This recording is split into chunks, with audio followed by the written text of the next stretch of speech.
Hi everyone, my name is Shannon Elizabeth, and today I'm going to be showing you how I built this outdoor kayak and paddleboard storage shed for my parents. So I built this because my mom wants to be able to park her car in the garage, and it's pretty crowded in there, so I'm going to get these outside in their side yard, but also designed it with a place for a lock so you don't have to worry about anyone stealing them. And I painted it the same color as the house so it blends in as much as possible. And the top of this shed is flat enough so my dad can use it as a workbench, but it's slightly sloped away from the house so when it rains, the rain will roll right off. And then I also DIY'd these little conveyor rollers so the heavy kayak and paddleboard can easily slide in and out with one person carrying them. So, in order to build this shed, I first roughly figured out where I wanted it, and then I took a bunch of measurements. I measured the length, width, and height of both the paddleboard and the kayak, and also took measurements of the area. For example, I needed to make sure that the whole shed stayed below that window, so the window could still open and close. Also, the ground won't be flat if it's next to a house like mine, so just make sure you're including this in your measurement and design when planning this. Next, I went to Home Depot and I got 8 of these 3 feet long rods, which actually happened to be the exact length that I needed. But if you need a different size, you can use a handsaw and cut it to the right length. And I'd say get a rod that doesn't rust since these will be outside. These rods are going to be the center of the conveyor rollers that I'm building to support the kayak and paddleboard. Also, for the conveyor rollers, I got 3 of these 10 feet long PVC pipes, and I got 16 of these PVC end caps. For the structure of the shed, I got 10 of these pressure treated studs, and for the exterior, I got 4 of these siding panels to cover everything. Now we can cut the pieces for our structure, and this is what our structure will look like. So I'm first going to cut the outside horizontal pieces, and I need 12 of those, and to figure out the length of that, I knew that the length of my entire shed was going to be 155 inches, and I knew there was going to be 4 vertical beams, so I added the width of those 4 beams together and then subtracted that from 155 and then divided it by 3, which gave me 46.75 inches. So I'm going to need to cut 12 of those to that length. I next worked on cutting the vertical beams for the structure, and these ones were a little tricky because the ground is sloped away from the house. So if I were to just make square cuts, the whole shed would have been sloped away from the house. Like you can see here, if I put the wood down, it falls away from the house. So to fix this, I had to cut the bottom at an angle. So I measured the angle between the house and the ground, and you can see here that it's actually 94 degrees instead of 90 degrees.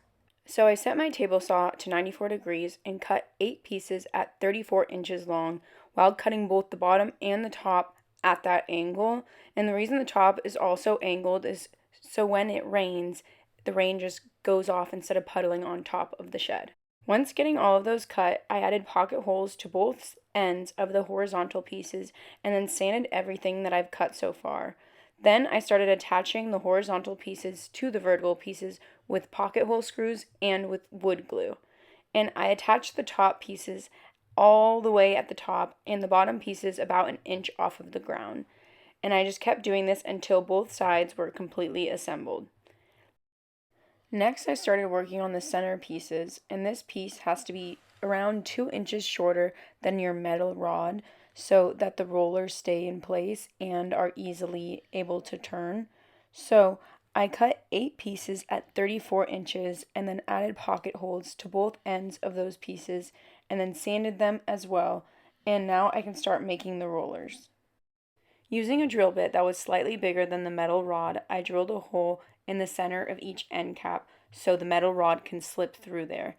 Then I cut the PVC pipe to length, and the PVC roller with the end cap on needs to be slightly shorter than the center beams of the structure so it can easily turn. So I used a handsaw to cut the PVC pipe and had one of the center beams nearby just to make sure that it wasn't exceeding the length of that. And after getting the pipe cut to length, I would just grab a hammer and tap the end cap on as far as it would go. And once finishing all of those, I moved on to the siding panels that I'll use to cover the entire structure. These siding panels I had cut to size at Home Depot, so I don't need to bring my table saw out for this at all. So I just went straight to sanding everything. And after that, I started painting, And this paint I got from Home Depot. I actually just took a little chip off of the stucco and I brought it to Home Depot and they color matched it for me. And I asked for exterior paint. So I got this paint.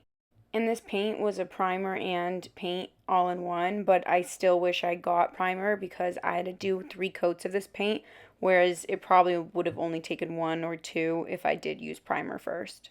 And because of that, I didn't have enough paint for everything, so I just used the paint on all the pieces that we're going to show, so I mainly focused on the exterior siding pieces. After that dried, I started to finish assembling the rest of the structure. So attached the center beams to one side and then started figuring out where I was going to put the conveyor rollers.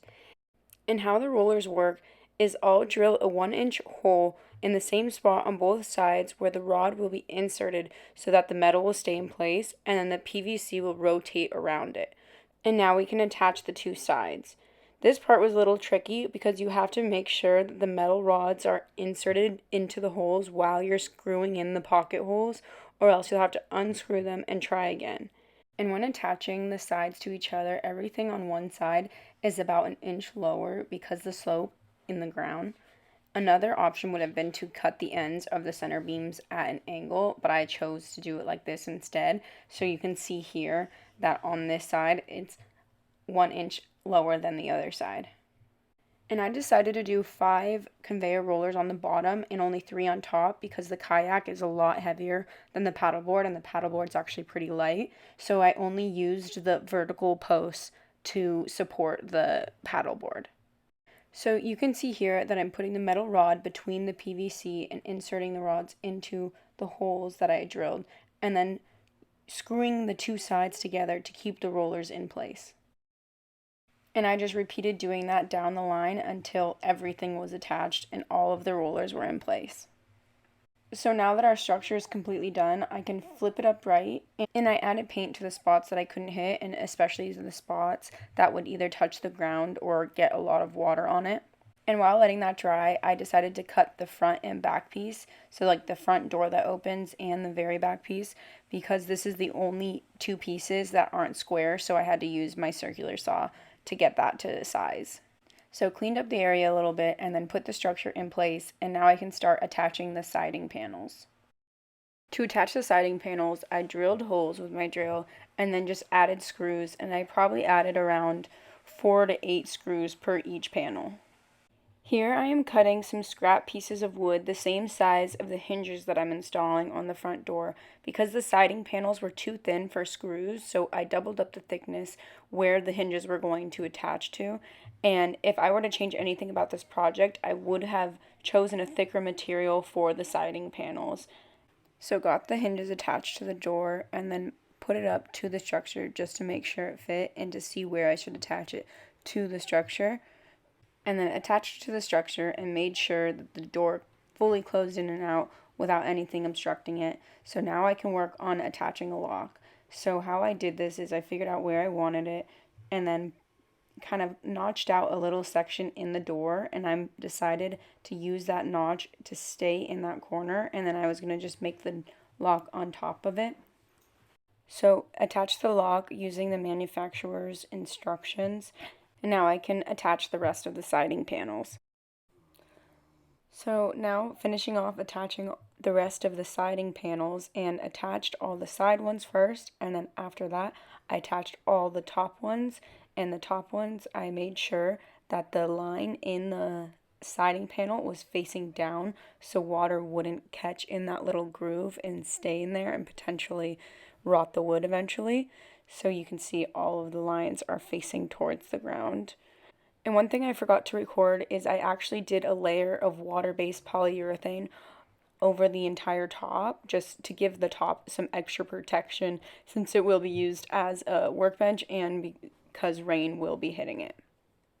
So now I'm completely done with this project, and you can see here I can easily by myself get the paddleboard and kayak in and out with ease. The conveyor rollers were definitely my favorite part of this entire project. I really wanted the top to remain a tabletop, so I really wanted to get conveyor rollers, and everywhere online the rollers were really expensive, so decided to make some myself. And the reason why I'm flipping this kayak over before putting it in is just so if water does seep in here, just so it doesn't stay in the kayak and become all moldy and gross. So that's how I made this outdoor kayak and paddleboard storage. So I'm super happy with it and it was pretty affordable.